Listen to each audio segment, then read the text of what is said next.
Hello दोस्तों, नमस्कार। आपका आपके अपने चैनल MS स्टडी में स्वागत है। आज हम लोग DLED second semester second paper प्रारंभिक शिक्षा के नवीन प्रयास, इसके अंतर्गत संपूर्ण साक्षरता अभियान यानी प्रौढ़ शिक्षा का अध्ययन करेंगे। आज की क्लास हमारी 16वीं क्लास होगी।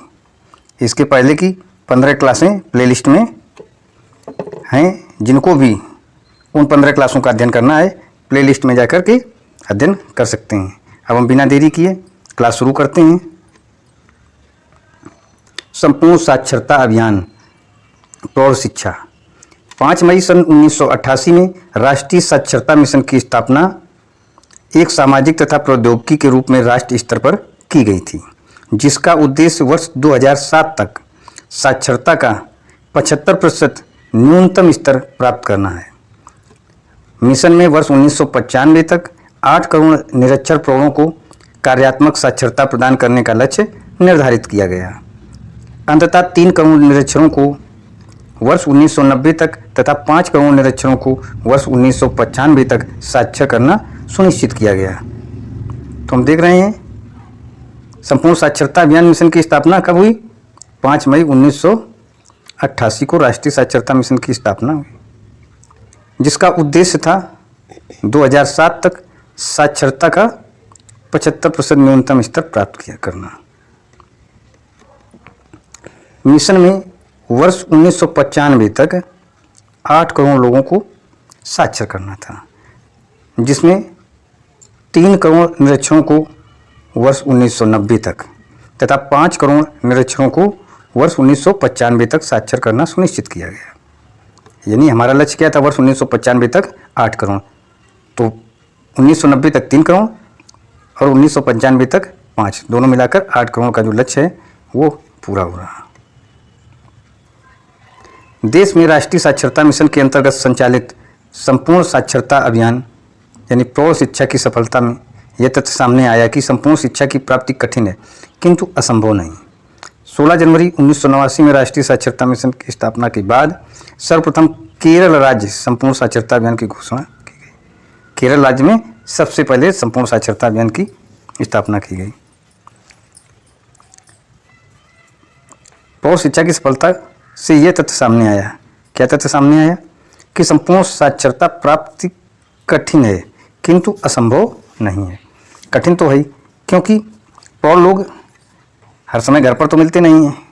कोई काम पे चला गया, कोई कहीं चला गया, कोई कहीं चला गया, तो उन लोगों को एकत्र करना कठिन था, लेकिन साक्षरता पूर्ण करना असंभव नहीं था, यानी संभव था। उनके अनुरूप आप कार्य करेंगे, उनको साक्षर उनके अनुरूप जब उनको समय होगा तब आप साक्षर करें, तो इस प्रकार साक्षरता अभियान पूरा हो सकता था। और सर्वप्रथम केरल राज्य संपूर्ण साक्षरता अभियान की घोषणा की। केरल राज्य ने सबसे पहले संपूर्ण साक्षरता अभियान की घोषणा की।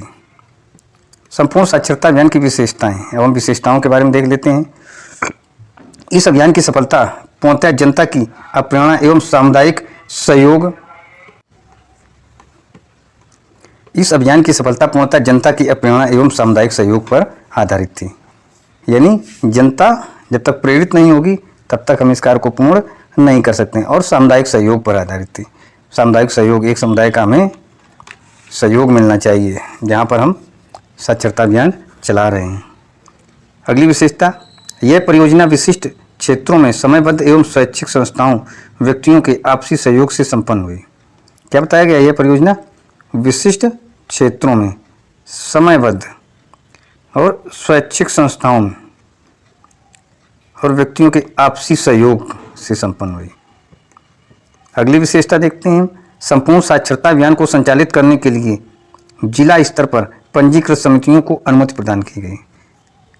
क्या किया गया? साक्षरता अभियान को संचालित करने के लिए जिला स्तर पर क्या किया गया? पंजीकृत समितियों को अनुमति प्रदान की गई।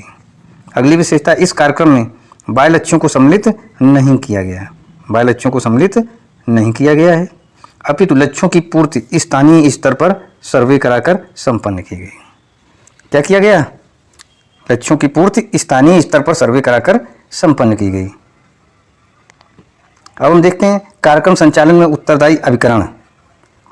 जिला शिक्षा समितियां, संपूर्ण साक्षरता अभियान का संचालन सामान्यतः जिला साक्षरता समितियों द्वारा किया जाता है। इस समिति की साधारण सभा के अध्यक्ष प्रभारी मंडलीय मंत्री तथा समिति की कार्यकारिणी के सभापति जिलाधिकारी होते थे। इसका संचालन जिला शिक्षा समितियों के द्वारा किया जाता था। इसमें साधारण सभा के अध्यक्ष प्रभारी मंडलीय मंत्री तथा समिति की कार्यकारिणी सभापति जिलाधिकारी होते थे, यानी जो सभापति होता था कार्यकारिणी वो जिलाधिकारी होता था। अब हम अगला उपकरण देखते हैं, स्वैच्छिक संगठन। स्वैच्छिक संगठन भी जिला शिक्षा समिति के प्रति उत्तरदायी होते थे। स्वैच्छिक संगठनों को क्षेत्रीय जनता का 100% तथा प्रशासनिक लागत का 75% भारत सरकार द्वारा अनुदान के रूप में दिया जाता था। जो स्वैच्छिक संगठन थे ये जिला शिक्षा समिति के प्रति उत्तरदायी होते थे। स्वैच्छिक संगठनों को क्षेत्रीय जनता का 100% और प्रशासनिक लागत का 75% सरकार द्वारा अनुदान के रूप में दिया जाता था। अन्य उपकरण, संपूर्ण साक्षरता अभियान के संचालन में अन्य उपकरण जैसे विश्वविद्यालय अनुदान आयोग यानी यूजीसी, श्रमिक विद्यापीठ तथा नेहरू युवा केंद्र संगठन आदि महत्वपूर्ण भूमिका निभाते हैं। किसमें? कार्यक्रम के संचालन में।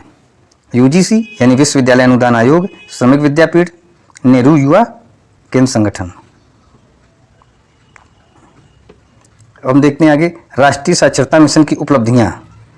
वर्ष 2001 से साक्षरता दर 65.38% दर्ज की गई। कब? 2001 में। सन 1991 में 52.21% थी। 31 मार्च 2010 तक 10,229 करोड़ व्यक्तियों को साक्षर बनाया गया। 2010 तक कितने? 10,229 करोड़ व्यक्तियों को। स्त्री साक्षरता का दर पिछले दशक में 14.8% की वृद्धि हुई और ये 39.3 से बढ़कर 54.16% हो गई। प्रोग्रेस किया। पिछले दशक में कितने? 14.8 की वृद्धि हुई और ये 39.3 से बढ़कर के 54.16% हो गई। जबकि पुरुष साक्षरता दर की वृद्धि 64.1% से बढ़कर 75% हो गई थी। स्त्री पुरुष समानता और महिला अधिकारिता की दृष्टिगत हुई क्योंकि लगभग 60% भाग लेने वाली लाभार्थी स्त्री थी। इसमें लाभार्थी 60% थी स्त्रियाँ। 2011 की जनगणना के अनुसार साक्षरता दर 75.06 दर्ज की गई थी। तो आज की कक्षा हमारी यहीं समाप्त होती है। यदि वीडियो अच्छा लगा हो तो नोट्स बनाइए और अच्छी तैयारी कीजिए। Thank you.